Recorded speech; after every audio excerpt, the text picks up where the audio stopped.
R+ news রুমে আজকে যিনি আমাদের অতিথি তাকে আমরা সবাই চিনি, কলকাতা বইমেলার অন্যতম পুরোধা পুরুষ ত্রিদীপ কুমার চট্টোপাধ্যায়।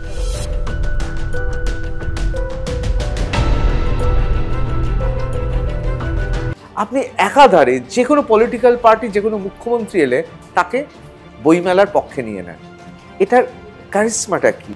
কলকাতা বইমেলা যারা চালান তারা মানে সরকারের পৃষ্ঠপোষক নয়, মানে সরকারের প্রো গভর্নমেন্ট নয়।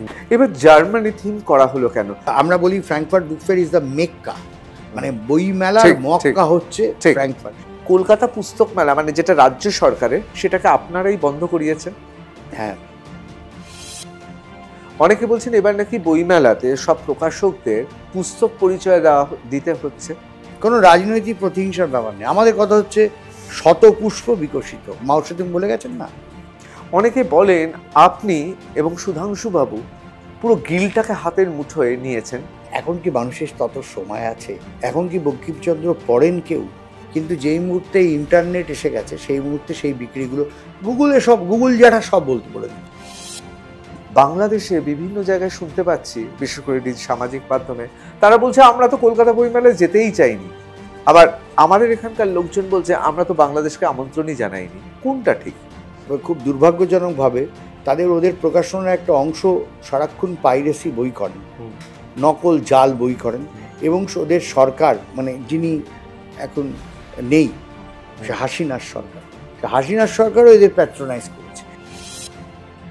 কিন্তু এটা তো ঠিক যে পৃথিবীর অন্যতম, আমি বলবো একেবারে এই রকম জাত পৃথিবীতে আর কোথাও নেই যেখানে বাবা মা খুব গর্ব অনুভব করে যে তার ছেলেমেয়েরা বাংলাটা ঠিক পড়তে পারে না, বাংলাটা আসেন না। খুব সোজাসুজি তোমায় বলছি ঋতব্রত, মানে 70% মফস্বল সাবাব থেকে আসেন, যারা সত্যি সত্যি বাংলা বইয়ের জন্য লাইন দেন প্রত্যেক বছর। নাহলে আমরা এতদিন টিকে আছি করে বাংলা বই প্রকাশ করে, ভালোভাবেই তো টিকে আছি। সুতরাং বাংলা বই না পড়লে তো এটা হতো না। পরে বইমেলায় কখনো শ্লীলতাহানির ঘটনাও ঘটেনি? প্রশ্নই আসে না। মলেস্টেশন, শ্লীলতাহানি কোনো কিছু ঘটে। এটা তো আমাদের গর্ব, তাহলে বিরাট গর্ব, না সত্যি গর্ব। We are proud of that. চুরিবিদ্যা মহাবিদ্যা যদি না পড়ো ধরা, বইয়ের ক্ষেত্রে তো এটা 100%।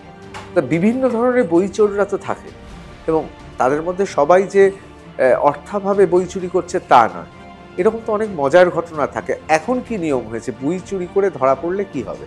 বই চুরি যারা করে না তারা ততটা পড়ুয়া নয় বলে আমার মনে হয়।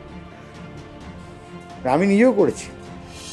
দেখুন দ্য নিউজ রুম প্লাস 29শে জানুয়ারি বুধবার সন্ধ্যে 6টায়।